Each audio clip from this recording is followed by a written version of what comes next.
Hey there guys, I'm SonicGhost and welcome back to some more Let's Play Super Mario Galaxy 2. Last time we got all the green stars in World 4, and this episode, World 5 time. Let's get more green stars, shall we? So let's make our way to Space Storm Galaxy in the space game. Space. The only thing I can think of when you say space that many times is the space core from Portal 2. And Portal 2 is such a fun game. That's kind of one of those games I would like to try at one point, maybe do a playthrough of on this channel, but I don't know how well that would work because I did do a playthrough of Portal 1, and Portal 1 was a pretty easy game to Let's Play. There was a lot of dialogue, so there was a lot of moments where I kind of wanted to let the game kind of speak for itself. But Portal 2, man, there's so much dialogue, it's really hard to talk over something like that because every time you turn around, someone's talking in Portal 2, to a point where it's just kind of hard to do commentary over. It's definitely a game I would like to do some more content of in the future because I have done some custom maps in the past, but at the same time, it's really hard to do the story of that game just because of how much dialogue there is there. It's one of those games where it's either I gotta talk over the entire time, or I pretty much never talk the entire playthrough, because it's never gonna stop. But that first green star here in Space Storm, it's really annoying to get because of the dang pulsars. It takes a lot of time to figure out which way you need to pull yourself with those pulsars to actually get to that one green star in particular. It's just one of those annoying ones, that's for sure. And this is one of those green stars we gotta think outside the box. These are the green stars I really like because these make you think in a way where you're in a pretty linear style game, but now you're going to a non-linear way that actually breaks open level a bit for speedrunning. So something like that, once you learn about how the triple jump up to the top of this gate here, you'll actually learn that, oh, I can just do this whenever. So that actually makes this level a lot quicker too for speedrunning sense. This next green star on the other hand is one of those, how are you supposed to know this is here without stopping and going to first person? Because you can slightly hear the shining effect of that green star. It's so hard to hear with everything else going on in that level. So it's one of those crapshoots when you jump in the bubbles. If you get hit by one of those bubbles by accident, it's either you grab the green star because you got hit by the right bubble, or if you didn't get the right bubble, you'll see it as soon as you're flying off in the distance. Like, oh, I see that green star, but I can't do anything about it because I'm flying off in space now in this bubble. And it's like, it hurts. It hurts so much. But the green stars in this galaxy in particular, what was the point? Like, these ones are just so worthless because Green Star 1 and Green Star 2 are right next to each other. Like, this is where we just got the first green star. Go slightly up, and oh hey look, another green star. What was the point? Seriously, what was the point of putting green stars here? These just didn't really have much of a thought put into them. Devs were like, oh, we gotta put a green star in every galaxy? Oh crap. Because I swear, some green stars, they had no thought in, and I think they just kind of pick random locations you can get to and say, yeah, that's good enough, put a green star there. That's just one of those cases where it's just a waste of time. You don't learn anything new about the level, you just kind of see two green stars right next to each other. You can even get them on the camera at the same time. So it's just kind of there. But this green star is pretty much one of those, like, it tells you where the secret is. So that's good, you never got the secret star. Problem is, you have to get 120 stars in the game to unlock the green stars. So it's like, this lesson doesn't really go anywhere. It kind of falls flat on its face. Almost like I did by falling off the little platform. I have no idea how I survived that. I got super lucky I was able to wall jump back up. If Luigi missed the wall, even by a little inch, he would have just fell right into the goo and died. I don't want to fall in the dark matter. That's just terrible.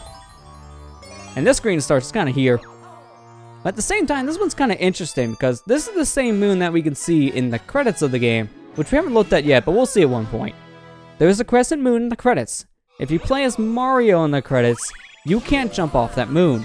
But if you play as Luigi, his higher jump lets you actually jump out of the boundaries, and if you do so, the game tries to pull you back in, but it can never do that. So at one point, when the scenes transition in the credits, Luigi will just kind of be in this little infinite bubble, and it's pretty hilarious for that reason. Like I said, Luigi's the only one who can actually jump off the crescent moon in the credits, not Mario. So it's just a nice little touch.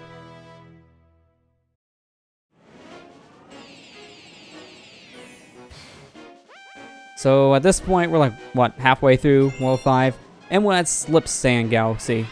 This one is one of those more annoying ones because there are 2 green stars here that are basically just one-time green stars, where if you miss it, well, that's your only chance to get it. Kill yourself and try again. And those are my least favorite types of collectibles in any game. When I was playing Sonic Lost World for the first time on Wii U, I decided, like, you know what would be good for a first playthrough? Let's grab all the red star rings. That'll be fun. Oh man, I learned real quick that was a bad idea. Because the red star rings in that game, they're a pain to get, to be honest. I enjoy Sonic Lost World. It's a pretty fun game. But when you collect all those red rings, it's a totally different story. There are so many one-and-done red rings in that game. It's ridiculous. If you miss it, you gotta go kill yourself. And there seems to be at least like one of those in every single level. It was a pain. That's why when I see green stars like this, oh man, and I just have flashbacks. I don't want to have to kill myself if I miss this thing by like an inch. And it happens. It can happen a lot. These green stars are okay to get for this reason, but at the same time, you just pretty much need to be listening for that little glare effect that the stars have. So listen for that shimmer, and it really does help if you play this game with headphones. And that's the one nice thing if you play this game on the Wii U, because there is no native gamepad support for any Wii games, but the Wii games display on the Wii U gamepad, which means the audio can also be routed to the Wii U gamepad. So at that point, just plug some headphones in the Wii U gamepad, and then play this game for green star hunting, because headphones definitely helped.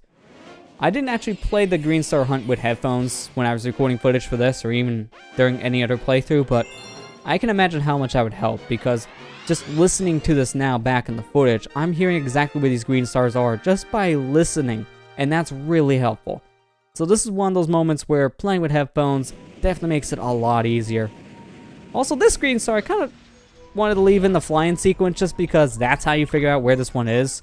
And this is one of my favorite green stars in the game because of just how easy it is to get. You see it when you fly in, and as soon as you get the right on with Fluzzard here, just hold your hand down, point the Wiimote right at the floor, green star. There you go, that easy. It's one of my favorites for this reason. It's super simple to get. The next green star here, on the other hand, is just kind of here. It's not very hard to get, but at the same time, it's super easy to miss because if you don't pull all the way over to the left here in this final segment, the camera won't really focus on this green star all that well, so it'll be very hard to see. And this is a Wii game, so draw distance isn't the greatest. So you definitely want to make sure you get this thing on camera, otherwise you'll have no idea where it is. Time for some shiver burn action, the hot and cold stuff. Both Galaxy 1 and 2 did this, so that was a nice little touch they brought this back, but yeah, not surprising. Expansion pack to the first game originally, they will reuse some ideas. I'm always a fan of this kind of thing. One of the worlds in Banjo-Tooie actually has the same kind of aesthetic too, and it's actually pretty cool, no pun intended with that, for that reason. I like it when games kind of do this hot and cold nature because it's something that pretty much changes the world up as you're playing. So normally you see those kind of differences when you go to a new world. Well, in a level like this, you'll see it immediately, and that's really nice to see. That was actually one of my favorite levels in Banjo-Tooie, the hot-cold world there, and it was like World 7 if I'm not mistaken. I haven't played that game in years. It's one of those games I kind of find a little hard to go back to, more or less just because if you want to 100% the game, it's one of those really annoying backtracky kind of games because pretty much every single world in that game, you have to backtrack at one point or another to get every single jiggy. And I'm never a fan of doing that. I don't mind backtracking too much in games, but if I have to do it for every single level, then it kind of gets a little tedious after a while. So it's one of those things we have to be in a certain mindset to actually go back to. Or at least that's how I feel. I definitely want to play through Banjo-Tooie at one point again. I'll probably end up doing that on the Xbox version just because the 360 arcade release did fix up the frame rate. Like, that was one major issue that the N64 version had. Banjo-Tooie chugged on the N64. That system could barely handle a game like that because sometimes the game got so bad it can almost be like a slideshow. Lower than Ocarina of Time. That's saying a lot because Ocarina of Time was 20 frames.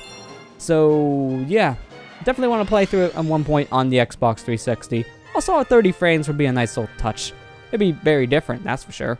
And not just that, but If anyone has a Xbox One, it's just honestly best if you want to play the Banjo games, just pick up the Rare Replay collection because it's so easy to find and it's dirt cheap. You get so many games for $30. It's ridiculous, and most of the time I see Rare Replay for even cheaper than that. So it's definitely a way to get into the Banjo series. It has all 3 of the games on there from the consoles. It has Banjo-Kazooie, Banjo-Tooie, and then Nuts and Bolts. While people have mixed opinions about Nuts and Bolts and definitely say it's not much of a Banjo game, it's at least there. So if you want to try it, it's there. And I played a little bit of that just for the Xbox One review I did a couple years back, and I found it okay when I played, but I definitely need to play a lot more of the game to have an opinion on it. But when I seen, it's something that's not really for me, but at the same time, it's something I probably need to give a shot just to see. Oh, there we go. We got every single green star now here in World 5, so let's see them crowns.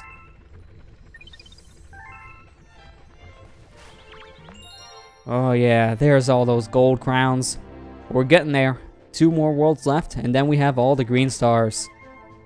Next time on Let's Play Super Mario Galaxy 2, we'll get all the green stars in World 6. I'll see you guys next time.